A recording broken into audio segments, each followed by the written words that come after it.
Big Pokémon Battle! Morsay contre Lunatic! Ah, ça rappelle les souvenirs, hein. Morsay vs Lunatic est un épique Pokémon Battle sorti en juin 2014. C'est le dernier EPB, juste avant la sortie du premier EPB, ouais, et il avait une lourde tâche de conclure la première série de rap battle d'un autre Lunatic. Et quelle conclusion, mes aïeux!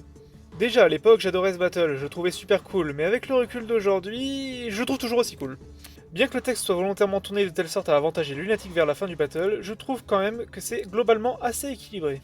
Les punchlines de Lunatic et de Morsay correspondent bien à leurs personnalités respectives instaurées dans le let's play, et c'est plaisant de voir deux personnages se foutre sur la gueule sans aucune retenue, car à l'époque, EPB était beaucoup moins connu, et Lunatic pouvait se permettre un texte beaucoup plus agressif et vulgaire, ce qui correspond totalement à Morsay.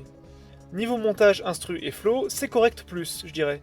Évidemment que c'est loin d'être parfait, mais on sent réellement que Lunatic s'est défoncé à l'époque pour créer le final le plus satisfaisant possible, et c'est réussi. Le seul vrai défaut de ce battle pour moi, c'est finalement le fait que si l'on n'a pas vu le let's play, on ne peut pas comprendre la plupart des références. Mais c'est inhérent à la série des Epic Pokémon Battle, donc on ne peut pas y déroger. En revanche, là où ce battle et tous les Epic Pokémon Battle sont vraiment intéressants, c'est dans la comparaison avec les EPB actuels et surtout avec les battles de la communauté. Car de temps en temps, il est bon de se rappeler qu'à la base, EPB ça a commencé au même niveau que nous tous. Cet EPB était à l'époque mon préféré, et il l'est resté jusqu'à la sortie de Samus contre Megaman. Epic Pokémon Battle, quand on y pense, c'est le premier maillon d'une longue chaîne qui fait qu'aujourd'hui vous regardez cette vidéo. Et rien que pour ça, il fallait que j'en parle au moins une fois.